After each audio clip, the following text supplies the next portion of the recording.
Good evening, and thanks for joining me for my monthly community meeting. I am West Valley City Police Chief Colleen Jacobs. I hold this virtual community meeting at 6 p.m. the second Wednesday of every month. We encourage you to participate in this meeting by leaving any questions you have in the comments, and we'll answer them live. This year we want to take you inside the department and see the places you don't usually see and meet the people that you don't usually meet. Tonight we want to give you an up-close and personal look at the different types of police vehicles and how we use them to serve the community. We also have some very special guests tonight. We've invited the fire department to bring in some of their vehicles as well. I want to encourage you to leave any questions you might have in the comments section, and we'll do our best to answer those questions live while we're streaming. With that, let's get started with our first vehicle. This one you're going to see most often out in the community. This is our patrol vehicle.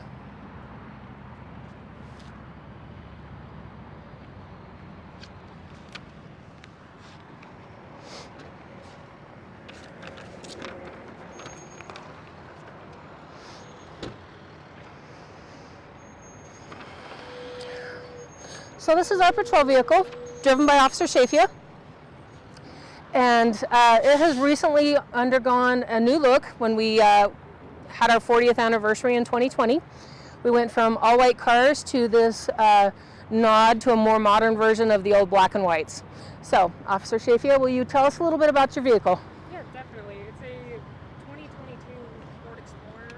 We use it for every patrol activity that we can possibly need to do, whether it's responding to calls, assisting with traffic accidents, pursuing vehicles that are felonies for us. We use it for practically anything as well as just serving the public.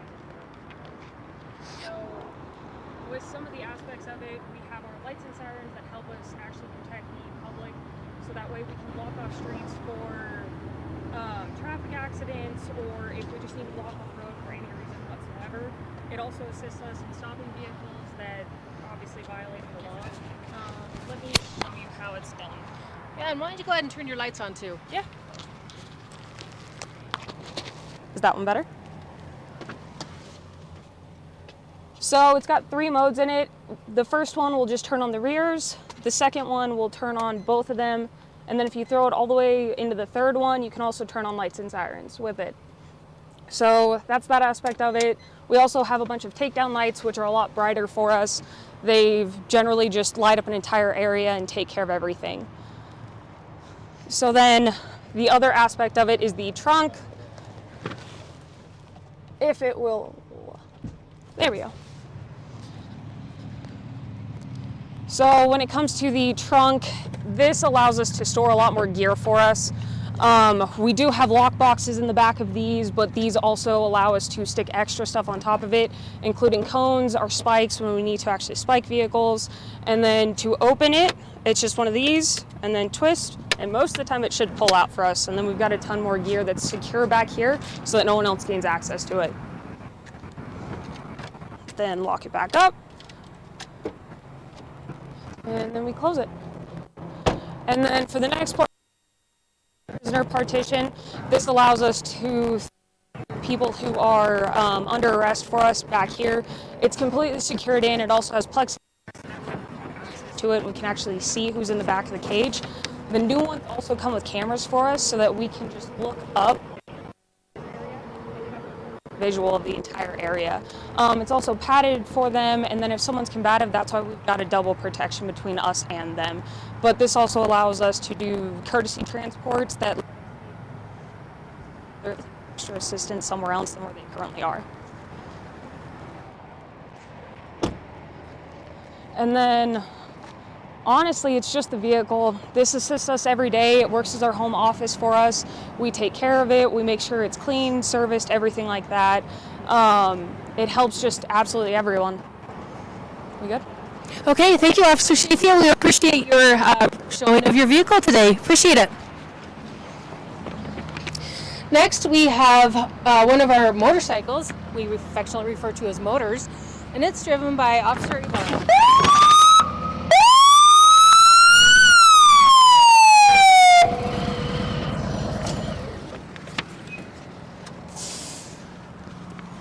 Officer Ibarra, thank you for bringing your motor out for us today to take a look at. Yeah, no problem. How about if you tell us a little bit about your motor? Yeah, so this is a Harley Davidson. It's an Electra Glide. It's 114 cubic inches. This is primarily used for traffic enforcement. I use it to write tickets. It picks up a lot of speed, so I can catch up to speeders. We can park it places where cars don't fit. It's easy to maneuver through traffic.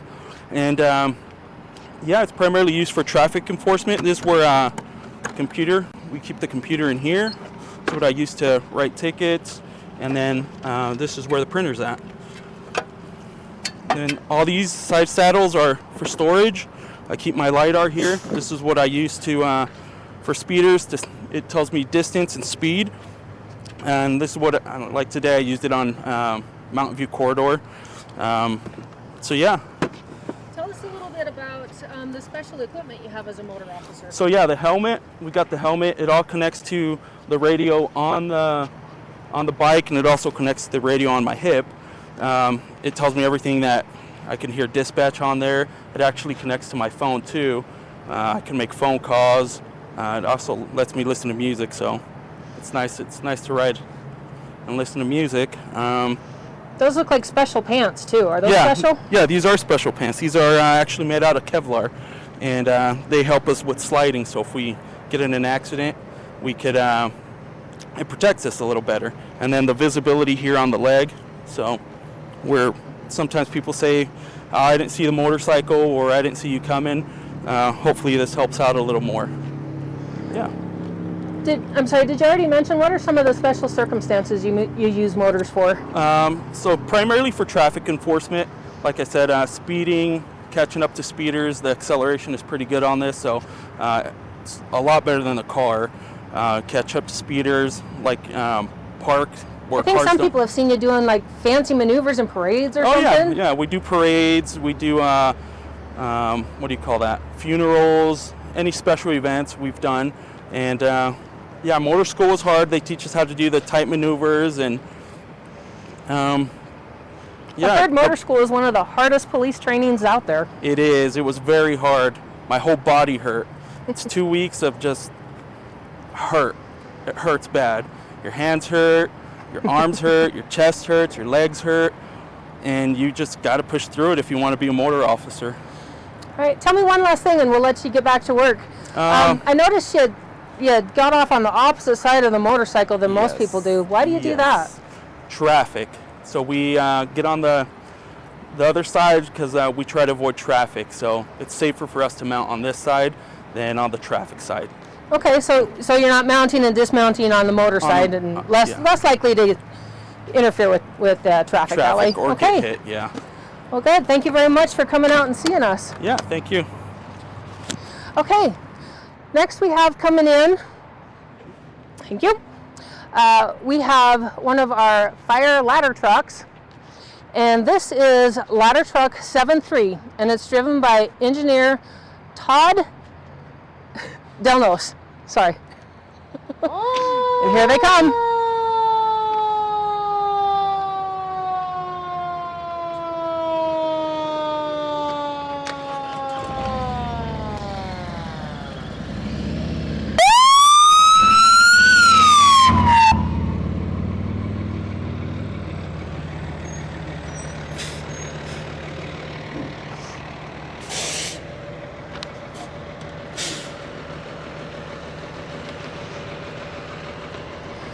Well, hi, Engineer Delros. How are you today? Good. How are you? Good. Thanks for bringing your ladder truck down for us to look at. Happy to do it. Can you tell us a little bit about it? Yeah, this is our ladder truck. It's Ladder 73. It's operated out of Station 73 over here on Constitution, which is also our hazardous materials team.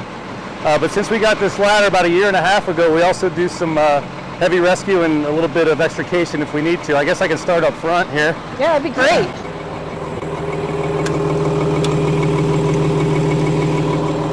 So I guess this is what's commonly called the jaws of life. We've got our cutters and our spreaders here up at the front bumper. They're battery operated, so we don't have to carry any cords behind us. They're pretty easy to use, a little bit heavy, but that's how we cut victims out of vehicles when they can't get out of it. The ladder is, it goes up 78 feet, and we can perform rescue from that, and we can also perform water flow operations from an elevated master stream, which is helpful for the new apartment buildings that are going up in the neighborhood. I remember back in the day, Photog 1 got some pretty good pictures from up there too. Yeah. Back here is where the firefighters sit. You see they have their chairs with their SCBAs, their breathing apparatus built into the chairs so they can be ready to go whenever we come into a fire. In this particular ladder, you can also pump water off of it. We have a 425-gallon tank before we get hydrant water. And here's the pump panel right here where this is operated from. Firefighter pulls a hand line. This is an 1 3/4 hand line, and this up here is 2.5 inches. The more fire we're going to see, the bigger water we're going to want. So this is good for the big fires that were defensive operations. Just real quick, here's some tools, and this is kind of a cool feature. We can operate, we won't right now, but we can operate the stick and the nozzle remotely. So if we're going to do a defensive operation, we want to stay away from the scene, we can operate it with this remote right here. It's pretty cool.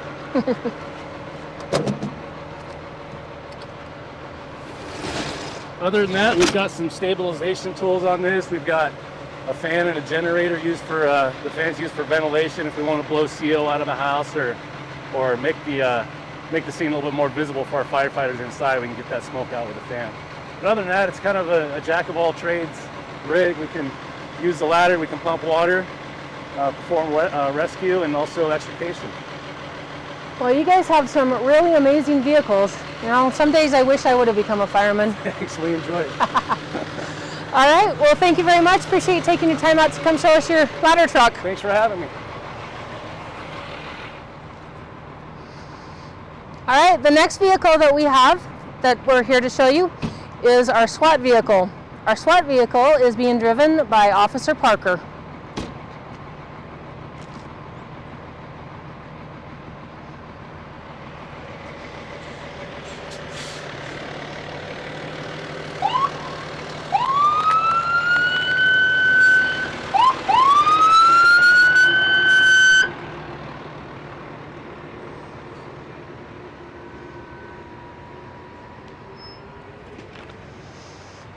All right, Officer Parker, thanks for joining us today. Yes, of course. Thanks for having me.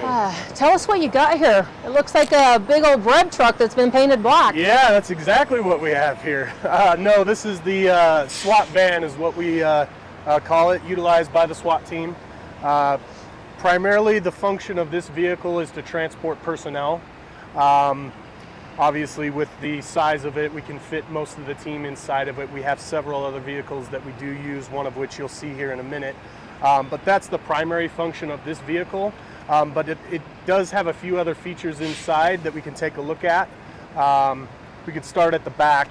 As you can see up top, we store some of our bigger ladders up there in case we need to get up high. We don't necessarily use the big, huge extended ladders that often, but we have them in case we need. Okay. These look like, are these big lights on the side of the truck? Yes, yes, and I could see if I can get them turned on.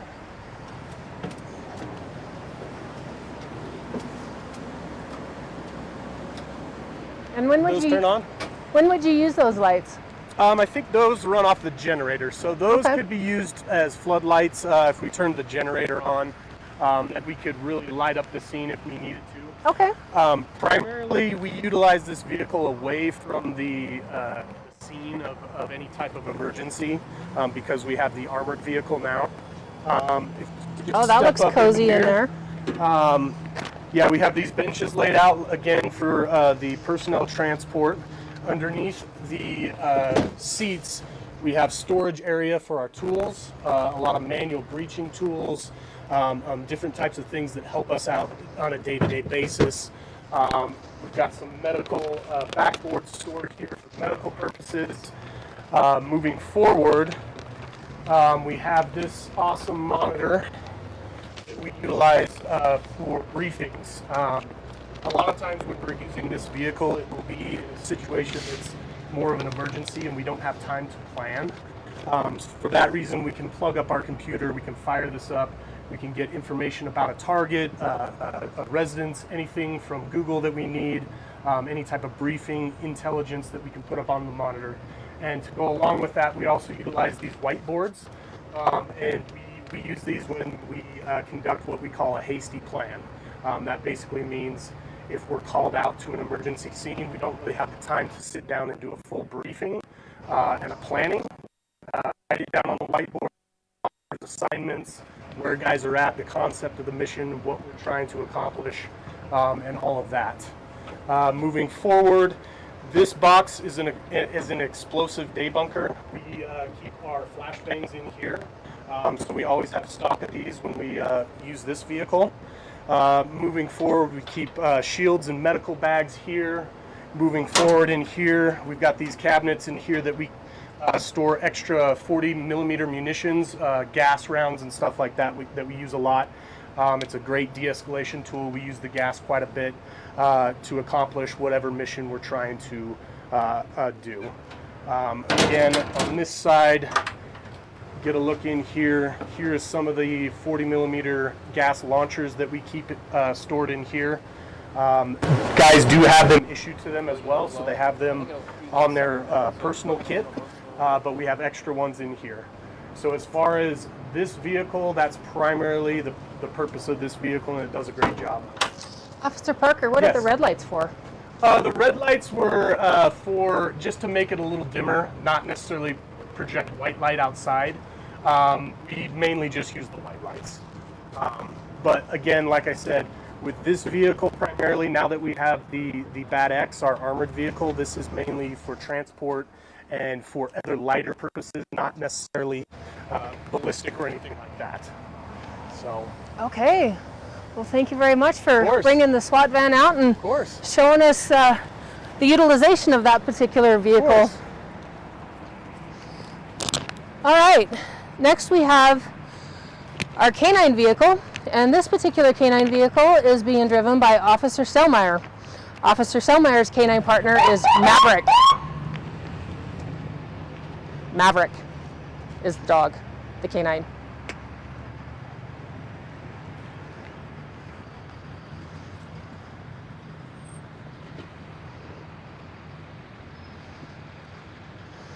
All right, Officer Selmeyer, thank you for stopping by today. No problem. I see you brought Maverick with you. I did.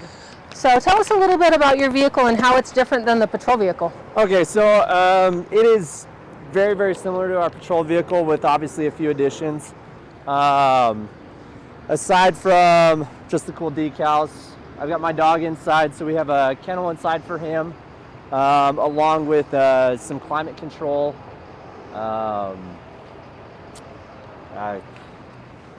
Good question. We have a system inside that monitors the temperatures inside of the vehicle that have safety measures. If the vehicle ever gets too hot. It's also linked to my phone, where I can check on the status of my vehicle at all times, make sure my temperatures are good. I can monitor them in my car. And then if it ever gets too hot, it'll send an alert to me to let me know to go check on my vehicle. It'll roll down my rear windows, kicks on a fan to suck out a lot of the hot air and to get him back under temperature so that he doesn't end up going into heat stress. A lot of that's controlled from the front. I've got a fun partition in the front where he likes to say hi to me. You can come up, you can see him real quick. He says hi to me. He's my buddy, he's my pal, and we do everything together, so it's kind of fun to be able to pet him. He can come up and say hi to me at all times and see what's going on. I see on the back here it says caution, stay back. Why is that there? It does. A lot of times people want to come up and check out our vehicles, but the dogs are trained to watch their surroundings and always observe what's going on. So a lot of times they can get really spun up, and it can kind of put them into a stressful situation if people come up, knock on the windows, or peeking inside. A lot of them are very guard driven, and they'll start to bark and start to chew on everything. I can see I need to put in a work order so that Maverick can be displayed prominently in darker letters. It looks kind of covert right there. We're proud of Maverick. We want him to be known. Tell you what, Officer Selmeyer, if me and my cameraman step back a little bit, can you show us how things work with Maverick? I know to stay away from the sharp end of one of those. Yeah, you bet. Another feature of the vehicle, I'll just let you move over here a little bit. Is Sam. emergency release. We have a button on our vest that if we're up on a traffic stop or if we're getting out into a dynamic situation where I have to worry about somebody running on foot and keeping a visual of them, I can just hit a button instead of having to go to my door and release him. Here, push. And then he can come out, he can find me, he can chase down a bandit. It's a really nice feature, not having to worry about opening the door, worrying about the locks. It automatically unlocks it for me, pops it open with a strut, and then he can come out and come help me out. You can definitely tell Maverick is in work mode. He's looking for Dad to give him a command. Oh yeah, he loves coming out. It's a lot of fun to train it, because obviously we want to make sure that they're well equipped and obviously observant of everything around, and they don't just go out and go after a random person. We obviously use them with a lot of scrutiny and a lot of discretion.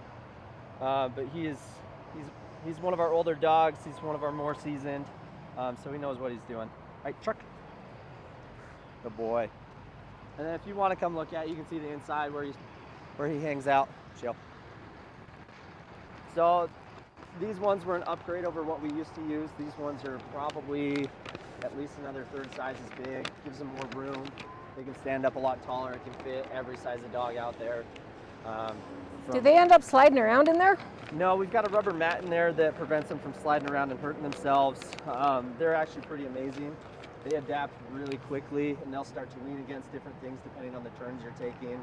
They're really smart and intelligent, so it's fun to watch them do that. And then we have a prisoner transport. We don't really transport a lot of people, but it ends up being a clean zone for us where we don't get a lot of dog hair and slobber, so we can keep different things in there along with other storage. Okay, well, thank you, Officer Salmeyer, for coming by and bringing your canine vehicle and Maverick out to show us. We'll let you get on back to work now. Thank you very much.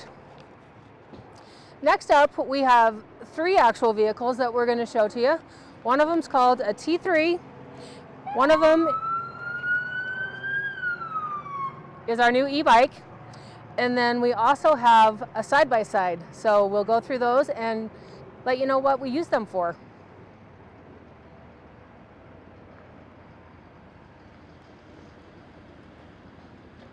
All right, we'll start here with Sergeant Beer and our brand new e-bikes. Good evening. This is the first time I've actually seen our e-bike, so I'm pretty impressed. Tell me all about it. So the police bicycle is a very useful tool, and this is the next level of police bicycle. Essentially, the police bicycle allows us to get into pedestrian environments in a very quiet and quick manner. And so we are able to patrol sidewalks, trails, and other parts of the city that we can't patrol with a police vehicle. This particular bicycle is powered by electricity. So you have conventional bicycle pedaling, but then there's also the power assist that comes with that is powered by this powerful battery. I have confirmed the top speed is about 28 miles an hour. Is that downhill? I would say on a flat to slightly downhill surface. We currently have 4 of these bicycles. Our officers have been patrolling the area of Redwood Road and also on our bicycle paths on the east side of the city. And also we are looking at doing more patrols on the west side of the city on Mountain View Corridor. Okay, that sounds exciting. What special safety equipment do you need to be on one of these e-bikes? So there are really 2 important things. There's obviously the helmet. The other is we train our officers how to use this bicycle. There is a certification class. There are a lot of things that you learn about the bicycle in the certification class. Most of all is safety. You have to be seen by the car before you get in front of a car, and you almost have to assume that the car wants to run you over. So you have to stay away from the cars. In addition to that, we learn how to use the bicycle as a defensive weapon, because in a situation of an attack on an officer, the bicycle can be placed between the officer and an aggressor. All right, thank you very much. Let's move on over here to the side-by-side and tell us a little bit about the side-by-side and what we do with that. Well, the side-by-side is also another useful vehicle for taking us places where the standard police vehicle can't go. The side-by-side is used primarily on the Jordan River pathway or the Jordan River Trail. We patrol that area basically to make sure that the people who utilize that trail are safe when they do so. This particular side-by-side is a Can-Am Defender, and it has four-wheel drive, so it's able to overcome even the most difficult of obstacles and navigate through thick brush. Well, that is just fascinating, Sergeant Beer. Did I see this out at Westfest? Yes, this is also utilized at public events where we might navigate through large parking areas and also crowds, because this vehicle, when present in a crowd, kind of gives us the ability to get through and clear crowds if necessary. Okay, let's move on over here to one of the most interesting police vehicles I've ever seen. Our T3. This is the T3. This particular vehicle excels in large parking lot areas. This allows an officer to cover a large amount of ground.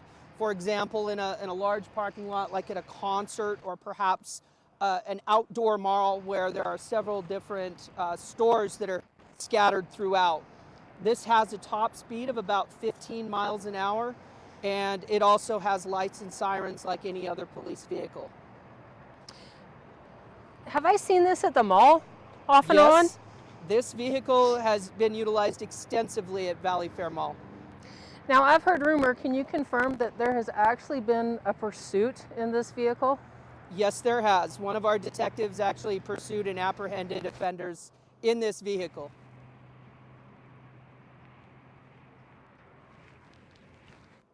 Okay, well, that is super interesting. I can see it's got our old decals on it. Do you have any idea how long this thing's been in our fleet? I suspect this was purchased approximately 2007, 2008, so about 15, 16 years. Wow, I would have guessed it's maybe only a year or two old. All right, well, thank you and your entourage for bringing these vehicles over here.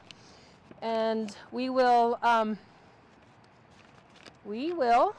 be moving on to the next vehicle. So next coming in is going to be another of our fire vehicles. That vehicle is one of our ambulances.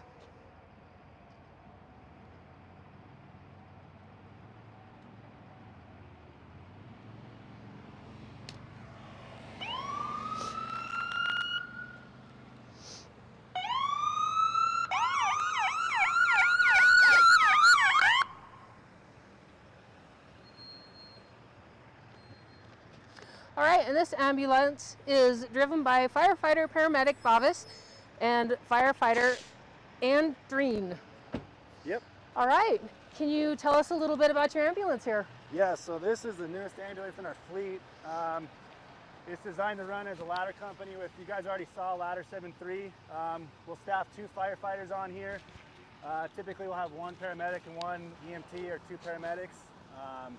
It creates a 5-handed crew between the ladder and our ambulance to respond on both house fires, structure fires, as well as medical aids. It gives us the necessary manpower to respond to anything we need to. This is the newest one in the fleet, like I said. Right now we have another one coming in that just needs to get stickered, and we also have one that's getting re-chassied. So a lot of these compartments just house a lot of the equipment that we use. The first one just got a bunch of our oxygen that we use on some patients. One of our firefighters will keep his turnouts in here as well, so that we can respond to fires as well with our ladder. There's just where all the electrical is.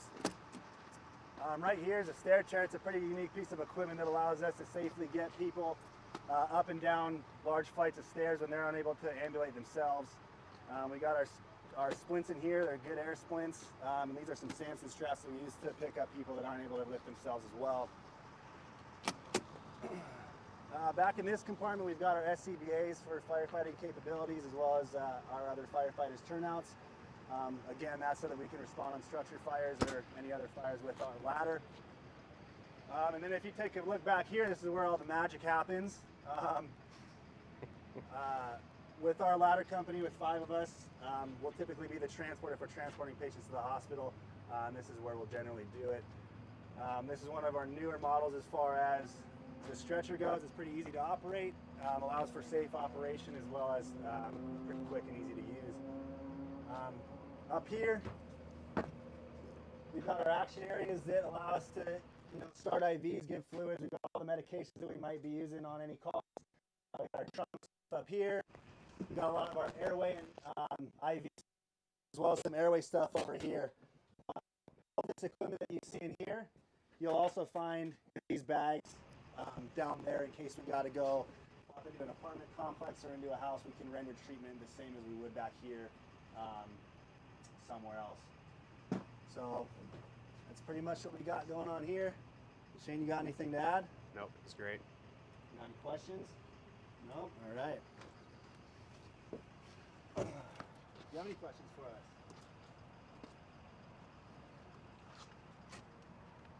No, I think this is one of the most fascinating vehicles you guys have. What's with all these yellow lines on the back of it? It's per code. A lot of our, we're supposed to have them on all of our apparatus, but it's so that other drivers and other pedestrians can see us coming and see us from behind and stuff like that, so they know where we're at. Okay. We're not running blind. So like on a typical shift, how many times do you take it out? Oh, that depends. Summer's usually pretty busy compared to winter, but I don't know. It all depends, to be honest with you. We'll run anywhere from 3 to 4 on a slow day to 17, 18 on a busier day. Not all of them are transport. Sometimes patients don't want to come with us. They feel safe at home after we assess them, and we don't always force them to go to the hospital. We never force them to go to the hospital, but we have the capability if they choose to do so. Okay, and are there only specific types of transports that you do with an ambulance? Nope. We'll run the gambit. You name it. If they need to go to the hospital, we'll take them. There's nothing we won't do. So, you got traumas. We got a lot of MVCs. We got medical aid, strokes, heart attacks, drug overdoses, all that kind of stuff. But we don't discriminate on what we take to the hospital. So you're part of the fire department. Do you go on fire calls too? Yeah, and as a matter of fact, we'll rotate between the ladder and the ambulance. So one week, me and Shane will be on the ambulance, but then the next week we'll get on the ladder. So it's all interchangeable. Well, okay. Yeah. Well, thank you so much for taking time out of your busy schedule to come and show us your ambulance today. We'll let you get on back to work now. Thank you so much for coming out. So moving on to our next vehicle, we are going to show you our bomb truck. And our bomb truck is being driven by Battalion Chief Williams.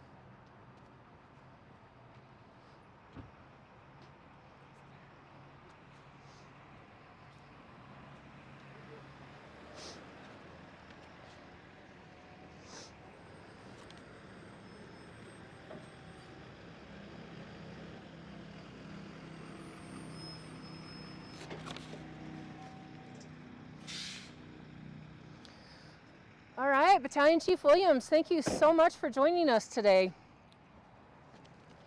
You're welcome, my pleasure. So you brought out the bomb truck for us to see. What can you tell us about it? I did. Like Chief Jacobs just shared with you, my name is Bridger Williams. I'm one of 4 bomb techs that works for West Valley City. When you're a bomb tech for a city, usually you have to go down to the Hazardous Devices School that is ran by the FBI in Huntsville, Alabama. You go through a course and become certified, and this is the truck that we utilize when we go out on call-outs.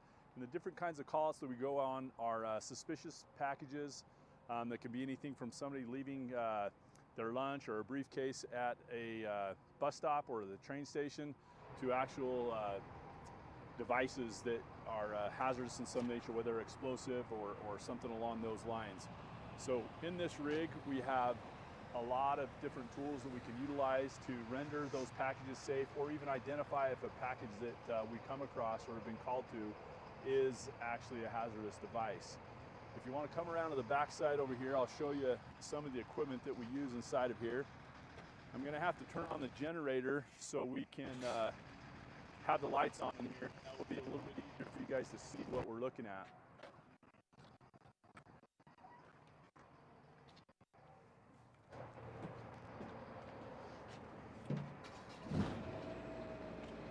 Come on up in here. These lights are going to turn on here in just a second.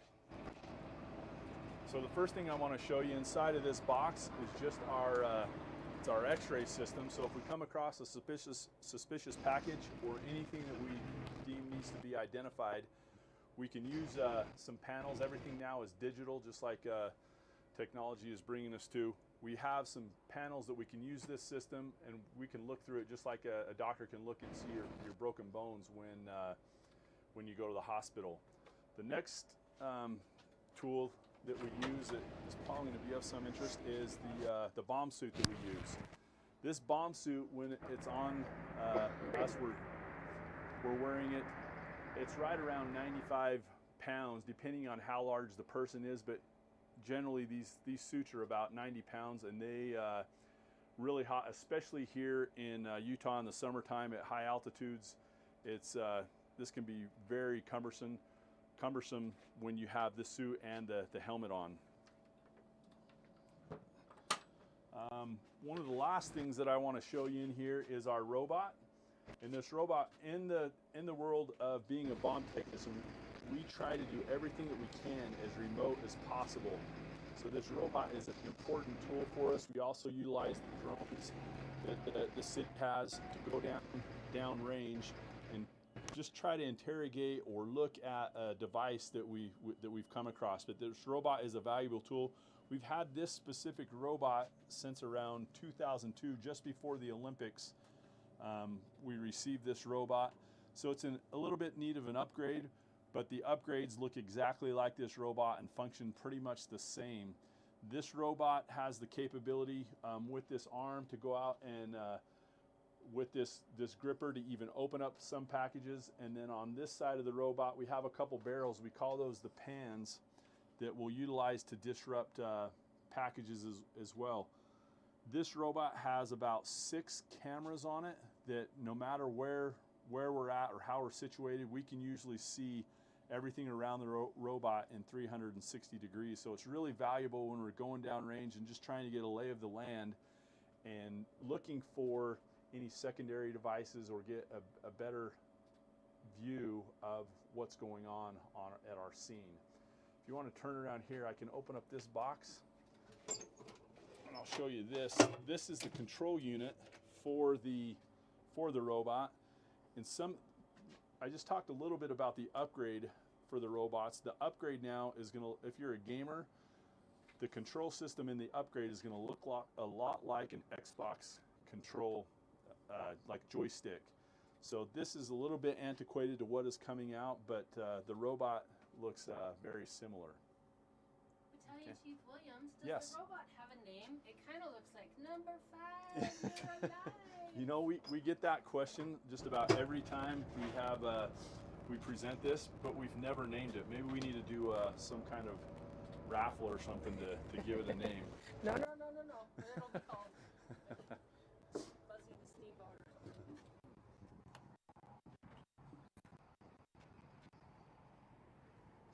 something. So how many people typically respond out in this vehicle?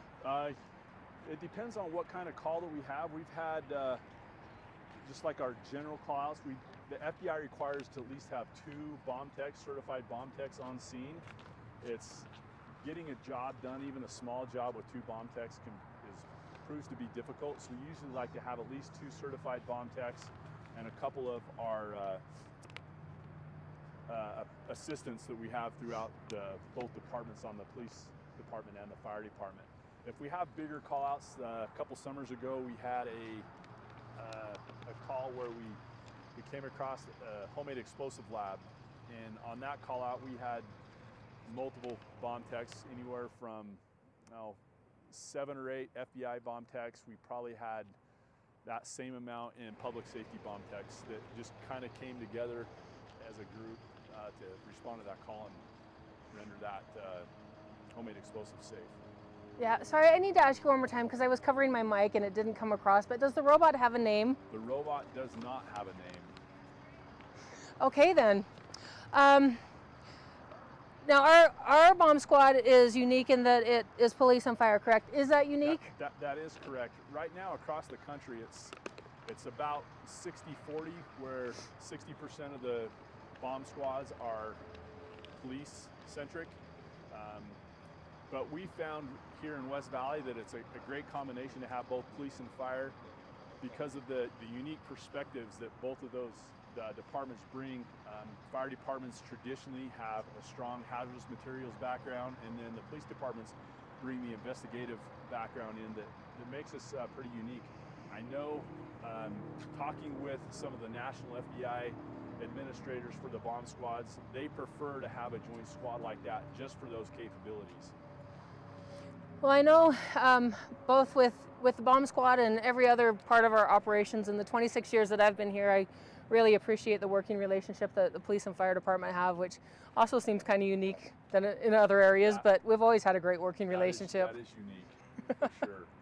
I've never understood that, but as far as why it's not a working partnership, but I'm glad ours is. It's all I know, so I do appreciate it, though, because I know that's not the case everywhere.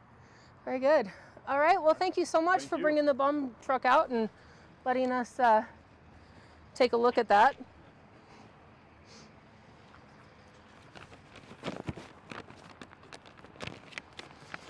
All right, as Battalion Chief Williams takes the bomb truck away, the next one coming in is a wildland fire truck, affectionately referred to as Ox 473. It's going to be a little bit loud for a minute.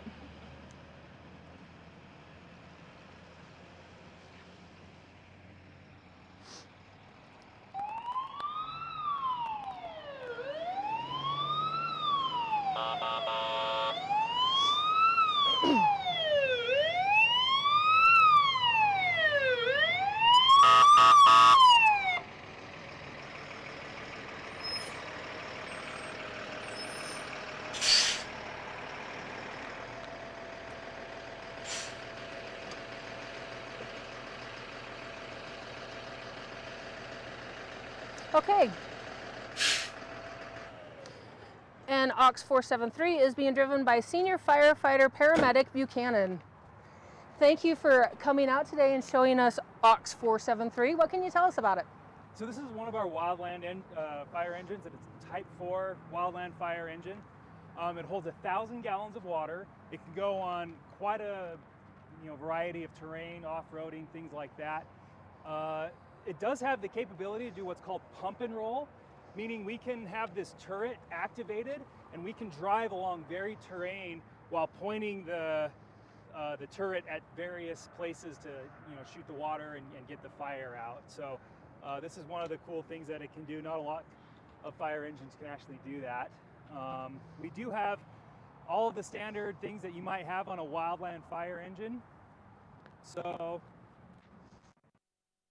have sort of a nice complement of tools, and then just this booster line here, which you can actually hop out and get the fire all nice and wet out for you as well. It's just a great little piece of equipment. We take it on all sorts of wildland fires all around the valley here and help out, mainly in the Jordan River and other places on the west side that tends to catch fire a lot that our bigger engines can't get to. So those are really big tires on that vehicle. They are, yeah. They can get quite a bit of places, into a lot of the places that you might not expect. It can drive on the Jordan River Parkway Trail, and then it can hop down into some of those kind of deeper areas in the mud and the gunk and do pretty well for us, where a lot of our other fire engines wouldn't be able to get to. So you mentioned the Jordan River area. What other types of wildlands do we have locally that this vehicle might go out on? So we might take it out on the west side, sort of in that urban interface, west of say 5600 West, over by even 7200 West. Sometimes we'll go into Magna in that area to help them out, and sometimes we'll even go into other neighboring jurisdictions, South Salt Lake and things like that. Is this how about you introduce our friend to everybody? So this is probationary firefighter Kelly. He's one of our new guys. All right, and welcome. He's just happy to be aboard. Very good. So is this kind of a unique fire vehicle as far as in the area? Is that why there's a lot of mutual aid help with it? Yeah, we don't have a ton of fire engines like this, and that's of this footprint, that's small enough and narrow enough that can get into a lot of these places, that has such a large water tank. And the reason it's nice to have that large water tank is that a lot of the places that say brush fires and wildland firefighters happen, there's not a lot of water there's not hydrants or anything that you can fill up a normal engine. So this thing can put out a lot of fire really quickly without having to get refilled. I bet that makes it pretty heavy too. Oh yeah. So if you were to guess, how often would you say this goes out? Obviously we use it more in the summer months than in the winter months, but it probably goes out a couple times a week during the height of the summer when things kind of start coming off a lot. And even if we get to some of the wildland fires quick and get them out quick, we can save a lot of the houses in those urban wildland interfaces that we have here in the city. Yeah, that's really amazing. So what kind of staffing does this particular vehicle take? So we have 2 people. We have a firefighter and then a driver. Usually we also bring along, depending on how big the fire is, it could just be the 2 people in here. Sometimes we'll bring other fire engines and park them at a trailhead or near where this can go in, and have other firefighters walk on foot to help support the mission of getting the wildland fires out. Okay, now I'm going to ask you a tricky one. Okay. It's a wildland fire truck. Why do they call it AUX 473? So it's called an auxiliary fire engine. So it's AUX. AUX. That's a good question. I, of course, knew the answer, but I thought maybe some of our viewers might not. So, well, thank you very much for taking time to bring this vehicle out and show it to us. It's definitely one of the most unique vehicles in our fleet. It's awesome. We love it. Yeah. All right. Thank you very much. And we will let you get back to work and move on to our last vehicle. Thank you very much, Chief. Thank you. All right, as AUX 473 departs, then we'll bring in our last and final vehicle. This is the police department's rescue vehicle, affectionately referred to as BAT-X.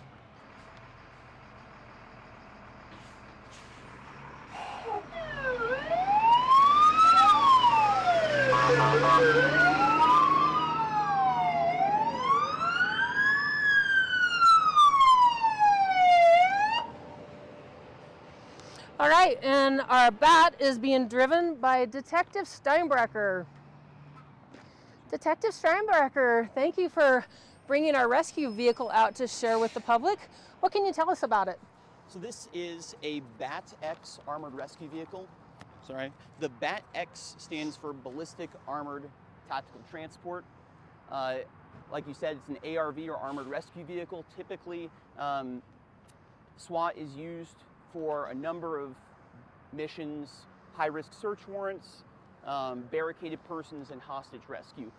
One of the primary duties of an armored vehicle like this, some people might call it a tank. It's not a tank. There's no offensive capabilities in this vehicle. It is basically a whole bunch of armor. That armor is used to protect from incoming gunfire, and for specifically a rescue purpose. It might be used to place armor between someone who cannot remove themselves from a dangerous area and someone who might harm them using gunfire. Do you have any personal knowledge of a situation where this vehicle might have been used? I do. About 2 years ago, I was driving this vehicle. We were responding to assist another agency that had an armed person who was inside of a house that they were going to try and get to come out. We moved to breach the front door as he was refusing to come out. I can show you on the front of the vehicle, there is a ram attachment. This is just the front of the ram. We have a couple of poles that actually lengthen this out 10, 15-ish feet. And we use that to break down the door so that to encourage that person to come outside. And at that time, he did fire upon the vehicle. There was a number of officers inside, including myself. None of us were harmed, and the vehicle did withstand the gunfire. Shortly thereafter, he did come out, and the situation was de-escalated, and that's why I tell people the armored rescue vehicle, the primary purpose is de-escalation, and he told us he came out essentially because he knew we weren't going to leave, and he didn't want us to do anything else to his house. He really, it really helped us to diffuse that without anyone being harmed. I can tell you on that particular day, I was sure glad that we have this in our fleet. Absolutely, I was too. That was a little scare there, but I felt very safe in the vehicle. If you want to come around to the back, I can show you a little bit of the equipment we do have inside the vehicle. These are the extensions I was talking about that go on the front that extend that ram out so that we can safely breach doors, windows, and that sort of thing in order to gain access to a residence while staying behind armor. This is what's called a Ninja. It's a glass break tool, essentially. And then inside, we keep a backboard. This is for removing injured persons. If we need to carry somebody, this can generally make it easier. We also keep a mass casualty medical pack. This can treat a lot of people if we have a mass casualty incident involving firearms or some other sort of major bleeding type injuries. We also keep breaching tools and other items that we will typically use, like a 40mm launcher.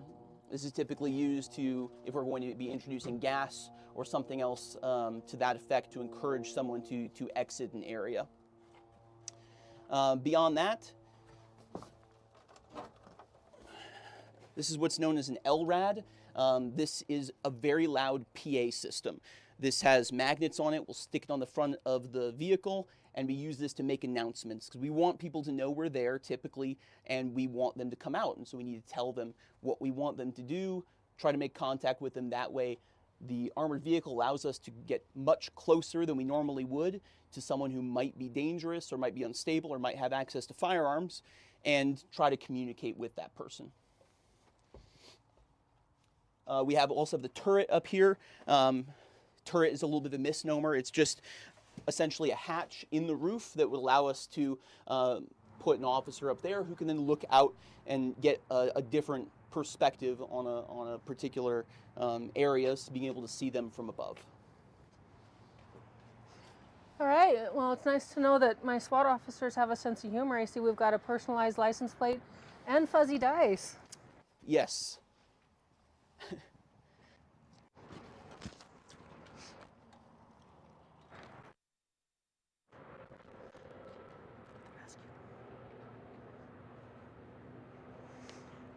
Well, this certainly looks like a very heavy-duty vehicle, and I can tell you without a doubt, I know how heavy it actually is. This was one of its first outings. It does not go across landscaping well, especially when it's wet, which is just kind of fun.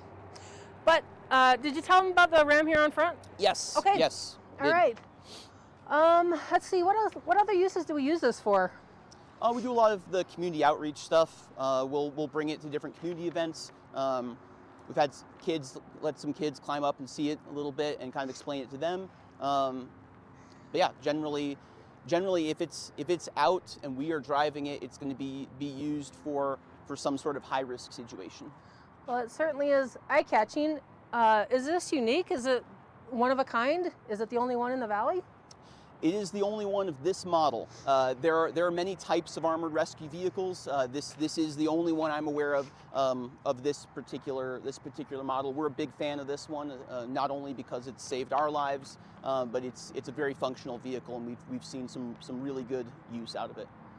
So with that, it's my understanding we've used it a few times for mutual aid situations? Yes, and particularly the time where it was struck by gunfire, and then I've personally driven it when we've assisted numerous agencies in the valley with standoff situations or other high-risk situations. Okay.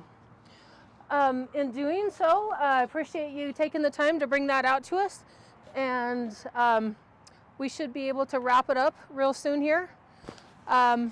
I would like to give a shout out to our shops here at West Valley. We have an amazing team of mechanics and other folks who keep our vehicles up and running and looking good and repaired and ready to go. So thank you, shops. You do a great job for us. So I want to thank everyone for joining us this evening. I will provide a link to any of the resources mentioned tonight in the comments section of this video. Our next meeting, which will be held, the final community meeting of 2022, will be November 9th. I hope you'll join us then. Good night.